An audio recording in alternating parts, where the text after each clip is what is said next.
El camino hacia la modernidad, ese largo trayecto histórico que ha desembocado en el hombre del presente, con sus luces y con sus sombras. Ha sido un lento y arduo proceso de acumulación de conocimientos y de capacidades. Hoy, en Horizonte 2019, les vamos a contar cómo influyó la Sevilla del siglo XVI y el viaje de Magallanes en todo este trayecto intelectual. Y sobre todo nos hemos preguntado ¿hacia dónde vamos? Hacia ese futuro que algunos ya llaman posmodernidad.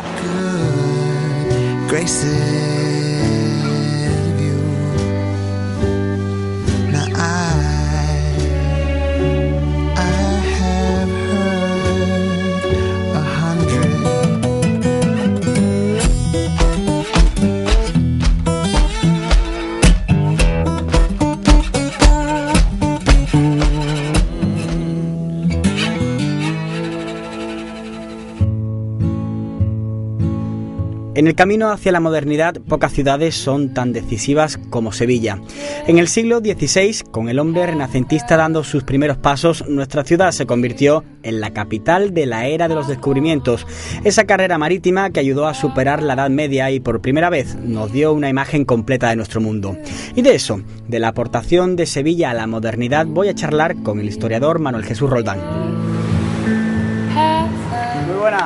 Manuel, ¿qué tal? ¿Qué tal? Isidro, ¿Cómo estás? Encantado de verte. Oye, la era de los descubrimientos, ¿qué supuso para toda la humanidad, ¿no? Con Sevilla como prácticamente centro mundial, ¿no? Pues supone, yo creo que el aceptar un hombre nuevo. Esto es algo que se dice en muchas ocasiones, pues desde un punto de vista como muy teórico, ¿no? Se habla del hombre del Renacimiento, fines del siglo XV, comienzo del siglo XVI, y se habla de un hombre nuevo en el cual se olvida la idea de Dios, pero la idea de Dios como centro de todas las cosas. Es decir, el hombre no se hace un ateo, sino se hace un hombre creyente, pero un hombre que aspira a dominar, aspira a entender el mundo en el que vive. Es decir, cuando llega el descubrimiento y el hombre asiente al lugar en el que vive, acaba de un plumazo con prácticamente todo lo que eran las leyendas medievales, es decir, aquellas que nos indicaban que la Tierra era plana y que se caía a partir de un momento determinado, o que había un límite y que en ese límite había una serie de bestias fantásticas que se tragaban a los marinos. ¿Cuánto tiempo es capaz de tardar el hombre en asimilar todo esto? ¿En una vida se es capaz de asimilar todo esto? Pues probablemente no, se tardan meses, se tardan años o incluso décadas. Un ejemplo, el propio Cristóbal Colón, cuando se muere, pues prácticamente no tiene conciencia de lo que ha hecho. Pues eso ocurre, digamos, en todos los niveles.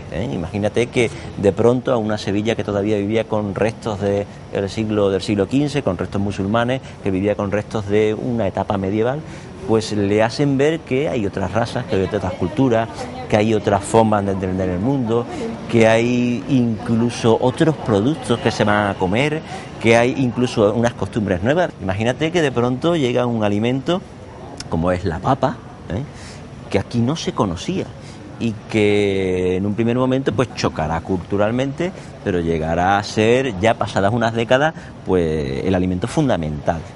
Otro ejemplo muy curioso, el tabaco. Imagínate que de pronto llegan unos personajes realmente extraños, algunos incluso se traen algunos indios con sus plumas y con sus aditamentos y bueno, hacen algo con una hoja que en ocasiones fuman y que en ocasiones mascan. Y bueno, y cosas que además desde el siglo XVI parece que no han cambiado, las rutas marítimas, la distribución geopolítica, los desequilibrios entre las naciones. Realmente vivimos mucho de esa nueva edad. Cuando se habla de las grandes etapas de la historia del hombre, hay una gran etapa que obviamente es el Neolítico, un cambio enorme en la historia. Otra gran etapa que va a ser el mundo moderno, y el mundo moderno va a ser una gran etapa porque va a crear, digamos, el asentamiento actual. Mapa europeo, consecuencia del mundo del siglo XVI. Van a crearse, como tú bien dices, las nuevas rutas comerciales. Es curioso como que en el siglo XVI se dominara a la perfección que, bueno, para ir a América no había que tirar por el camino más recto, sino que había que bajar hasta Canarias y que luego había que ir cogiendo una serie de vientos favorables que no iban a ser los mismos a la vuelta. Gracias por ilustrarnos sobre Magallanes y te dejamos con tus investigaciones y con tus libros. Muchas gracias, Isidro. Hombre, por un lado es una apertura de mente para todo el mundo, es decir, desde el punto de vista humano, creo que sobre todo lo que trajo la era de los descubrimientos es la apertura de mente de la gente, de conocer un nuevo mundo y está ya insertado en un avance científico importante, científico, humano, etcétera. Eso está en la mentalidad del hombre, siempre por descubrir algo más allá, por intentar ser alguien más y lo veo bien. O sea, fue un evento histórico que hoy día tenemos que resaltar y cómo no, hacer memoria de ello. Fue realmente donde se estableció más o menos el mapa mundial tal como lo conocemos hoy en día. Estuvo ahí Vasco de Gama, fue el que le estuvo dando la vuelta a África también, dirección a las Indias, Colón, Magallanes, etcétera. Muchos navegantes, principalmente portugueses y españoles, que además tenían una cierta rivalidad. Allí lo que había era mucha hambre y a los que se metían de locos en los barcos pues les pagaban muy bien y pues entonces buscaban una forma de vida. Eso es lo que la gente recuerda de la era de los descubrimientos, cuando se les coge por sorpresa. Para saber más de la Edad Moderna, os recomiendo la lectura de algunos de los capítulos del libro titulado La Modernidad, del autor francés Alexis Nous, que podéis encontrar y leer online en books.google.es. También os recomiendo la lectura de algunos de los artículos que podéis encontrar en la red del autor polaco Zygmunt Bauman, uno de los autores contemporáneos que más ha reflexionado sobre el efecto de la globalización y las nuevas tecnologías en nuestro concepto tradicional de modernidad.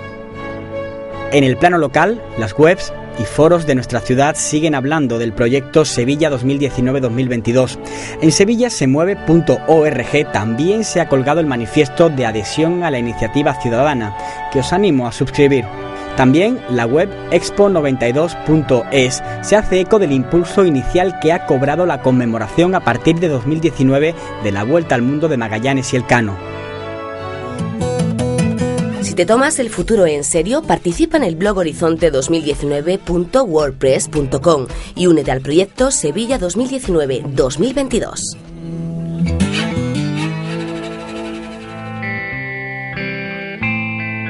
El hombre tardó varios siglos en asimilar todos los cambios y transformaciones que trajo consigo el siglo XVI. Viajeros, escritores, botánicos, zoólogos, navegantes, aventureros.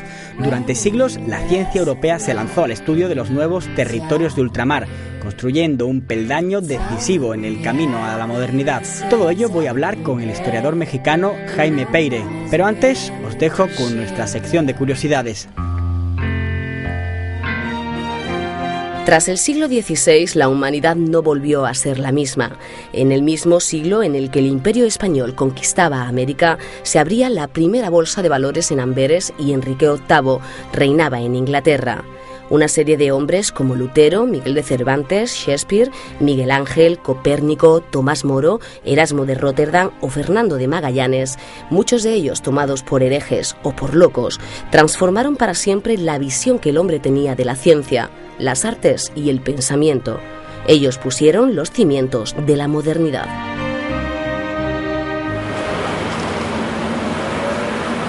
¿Qué tal, Jaime? Hola, ¿Cómo ¿qué estás? tal? ¿Cómo estás? andas? Jaime, queremos charlar contigo sobre la era de los descubrimientos. ¿Cuánto crees que tarda el hombre en asimilar todos esos conocimientos que se descubrieron entre el 15 y el 17? No se paran de descubrir cosas, o sea, eso de que se descubrió en el 16, es verdad que en el 16 empezaron una serie de descubrimientos que expandieron el espacio mental de los europeos enormemente, pero se siguieron descubriendo cosas. Es verdad que se transformó el relato de lo que era el mundo en el 16 y en el 17, pero eso no termina nunca, ¿no? Durará para siempre, ¿no? De la misma manera que nosotros los americanos tenemos que descubrir siempre Europa, ¿no? Y venimos aquí y aprendemos tantas cosas. Se han hecho famosos muchos nombres de navegantes, Vasco de Gama, Magallanes, pero ha habido también exploraciones más científicas. Te hablo, no sé, por ejemplo, de Celestino Mutis. ¿Por qué no se han hecho esos nombres tan famosos y sí los de los navegantes, sino las exploraciones científicas que trajeron a Sevilla aves, que trajeron árboles, por ejemplo?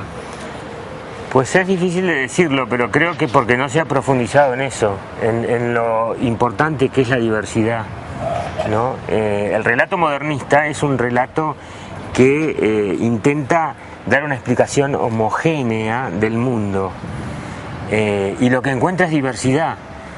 y entonces en algún momento es posible que como que abandona esa diversidad porque lo excede, ¿entiendes? Entonces, bueno, entonces eso es complejo y se va abandonando, y sin embargo es ahí a donde hay que profundizar, me parece a mí. Como resumen, Jaime, ¿cómo afectó la era de los descubrimientos a este camino hacia la modernidad? ¿Qué sería distinto si no hubiese existido eso? Pues yo creo que es el camino de la modernidad, ¿no?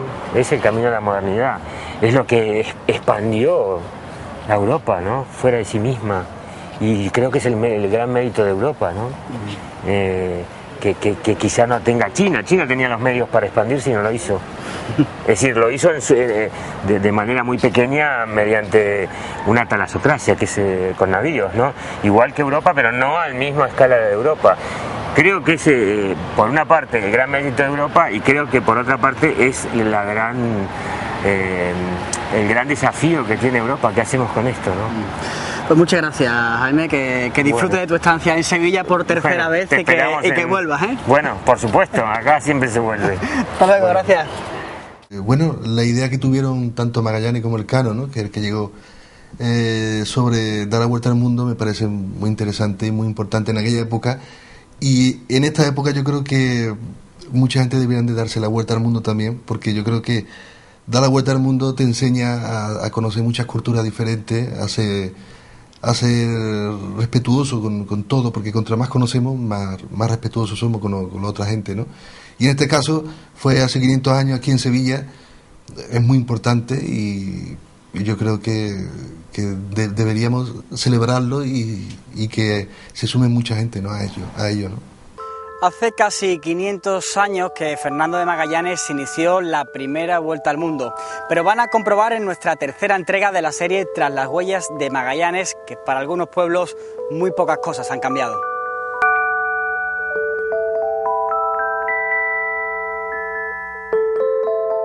Desde la salida al mar abierto en Sanlúcar de Barrameda, Magallanes hubo de emplear toda su pericia náutica para conservar unida la flota y con buenos tiempos de navegación. También hubo de emplearse a fondo para evitar las conspiraciones que desde muy pronto se cebaron contra él. A los pocos días de haber salido de la península, todavía aquellos desventurados tendrían la oportunidad de pisar suelo patrio cuando llegan a las Canarias. Magallanes llega a Tenerife el 26 de septiembre de 1519 y Pigafetta nos lo refiere escuetamente diciendo que para repostar agua, leña y carne, antes de adentrarse nuevamente en la mar océano. Y este es el momento que elige Magallanes para ejecutar su primer golpe de efecto y su demostración de poder, ordenando rumbo sur, cuando todos esperaban que las agujas de los compases corrieran hacia el poniente, que era la ruta que los portugueses y los españoles conocían desde antiguo para América. Inmediatamente surgirán las protestas y los desaires contra el portugués. Se puede decir de esta forma que el cruce del Atlántico servirá para un pulso entre Magallanes y los capitanes españoles, que se traducirá posteriormente en una trágica y diabólica partida de ajedrez que tendrá finalmente un solo vencedor. Así las cosas, el 13 de diciembre de 1519, Magallanes y los suyos llegan a la paradisíaca bahía de Guanabara. Los portugueses habían llamado a aquel lugar Río de Janeiro, porque lo descubrieron en enero y en realidad pensaban erróneamente que se trataba de la desembocadura de un gran río. No es de extrañar que después de 11 semanas de ininterrumpida navegación, para aquellos infelices pensaran que habían llegado al paraíso de la Biblia. La feracidad de aquella hermosa tierra les proveía de todo, de abundante agua, de carne de ave y de exquisitos frutos desconocidos, aunque otros no lo eran tanto. Por ejemplo, las ingenuas y generosas jóvenes indígenas que eran canjeadas por los cutres abalorios que les entregaban aquellos forasteros recién llegados. Pigafetta nos lo relata diciendo que por un simple rey de la baraja les daban hasta 5 pollos y todavía con el temor de aquellos desgraciados que les habían engañado, y que por un hacha o un cuchillo les entregaban a 2 o 3 de sus muchachas que no tenían por vestido más que su larga y negra cabellera. Así las cosas, no es raro pensar que cuando Magallanes ordenó levar las anclas de los barcos, aquellos infelices pensaran que lo tenían que hacer con todo el dolor de su alma. Pero su destino, como el de Magallanes, no estaba allí. Estaba más al sur, en el paso que les debía conducir a las especierías. Y si Martín de Bijain no se había equivocado en sus mapas, este no se debiera encontrar mucho más lejos. Desde el siglo XVI, ningún siglo sacudió la conciencia de los hombres como nuestro querido y ya pasado siglo XX. La centuria de Charles Chaplin, Picasso o los Beatles pasará también a la historia como el siglo de la aviación, de la bomba atómica, de la teoría de la relatividad o del viaje del hombre a la luna. Todo ello entreverado de terribles guerras y genocidios. ¿Pero se habían vuelto locos estos malditos humanos? Bueno, como en el siglo XVI, todo formaba parte de la loca carrera hacia la modernidad. El viaje intelectual que el hombre emprendió durante el Renacimiento culminó con la revolución tecnológica del siglo XX. Pero la historia no se detiene y los expertos ya son capaces de avistar un futuro en el que los avances científicos marcarán, una vez más, el paso a una nueva era que los expertos han llamado posmodernidad. Del futuro del conocimiento y la ciencia voy a hablar con el doctor José López Barneo, estudioso de las células madres embrionarias, un campo que revolucionará la medicina y el entendimiento de nuestro cuerpo. ¿Qué tal, José? ¿Qué tal, Lola? ¿Qué tal? ¿Qué tal? Hemos tenido suerte de robarle 5 minutos que está usted enfrascado en los nuevos laboratorios. Mucho gusto de verte por aquí. ¿Qué tal? Gracias por atendernos. Le voy a preguntar, ¿dónde están los límites del conocimiento humano, ¿no?, desde el punto de vista científico? Bueno, esa es una pregunta, me parece a mí que en principio es difícil de responder de forma inequívoca, ¿no? Pero yo creo que lo que la mayoría de los científicos estaríamos de acuerdo en establecer al menos tres límites de conocimiento que de entrada están ahí, ¿no? Uno es el origen del universo, que realmente, cuyo conocimiento vamos avanzando en él, pero estamos muy lejos de entenderlo. El segundo es el origen de la vida sobre la Tierra, que es otra pregunta básica y que está por ver que lleguemos a entender realmente cómo se generó la vida en este planeta. Y en tercer lugar, la creación y la génesis de la mente humana, el origen del cerebro humano, que esos tres, hitos, esos tres límites, esos tres, temas se consideran por el momento los tres, puntos culminantes de lo que podría ser el conocimiento humano futuro, ¿no? Si llegamos a entenderlo, ¿no? ¿Y será visible en los próximos años algún avance, habrá alguna explosión o no nos daremos cuenta de que estamos descubriendo nuevas cosas? Bueno, yo creo que, en mi opinión, paradójicamente, el conocimiento incrementa exponencialmente. Entonces, si uno hace un estudio de incremento de conocimiento frente a años, a tiempo, durante los últimos 50 y 60 años, el incremento de conocimiento va creciendo a una alta velocidad.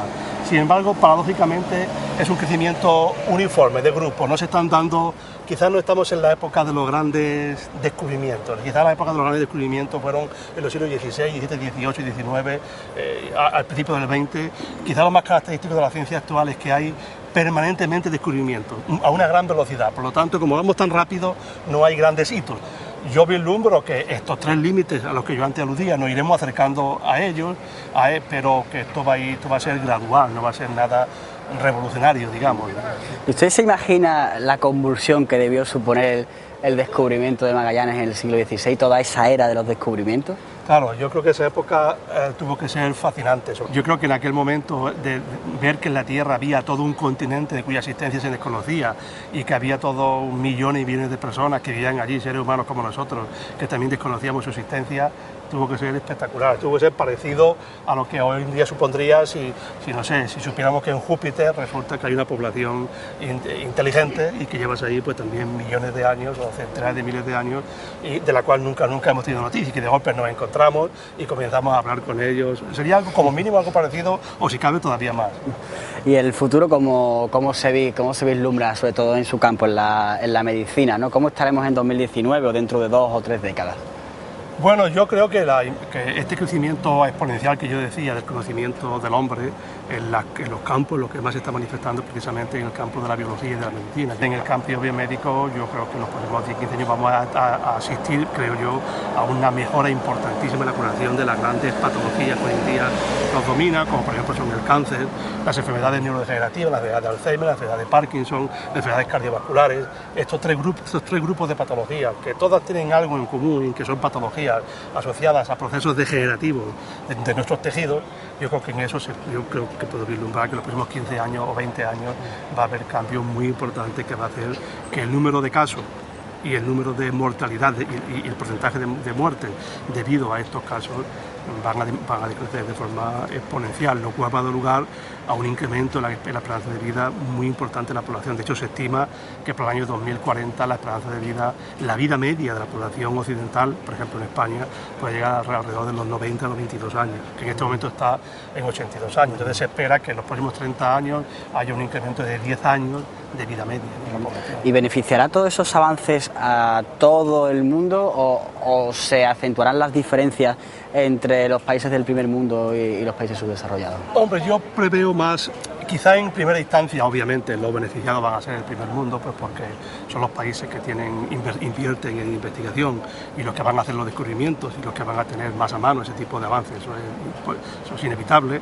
Pero sí que creo que eso, por supuesto, a corto plazo, posteriormente, medio plazo, va a beneficiar a todo el planeta. Distinta pregunta es si una vez todo este bienestar científico, bienestar médico se traslada a la población, si vamos a ser capaces de vivir todos en salud, en paz y manteniendo un mundo equilibrado, sostenible. Esa es una pregunta, un reto realmente al que nos enfrentamos.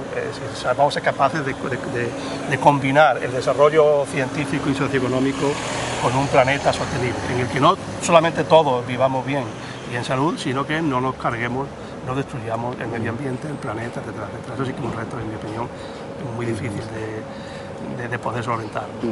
José, muchísimas gracias por habernos atendido y por robarle este tiempo. Le dejamos con su laboratorio porque el tiempo de los científicos ese sí que es oro, ¿eh? Muchas gracias por la visita. Gracias. La revista científica Discovery ha celebrado su 30 aniversario pidiendo a diversos científicos y pensadores que se atrevan a pronosticar los cambios más trascendentes de la ciencia en las próximas décadas. La obtención de una alternativa al petróleo, la exploración del espacio exterior, los avances de la medicina, la comprensión de los misterios de nuestro cerebro y la investigación completa de los océanos, de los que solo conocemos un 5%, harán que nuestras tecnologías y conocimientos actuales resulten sonrojantes.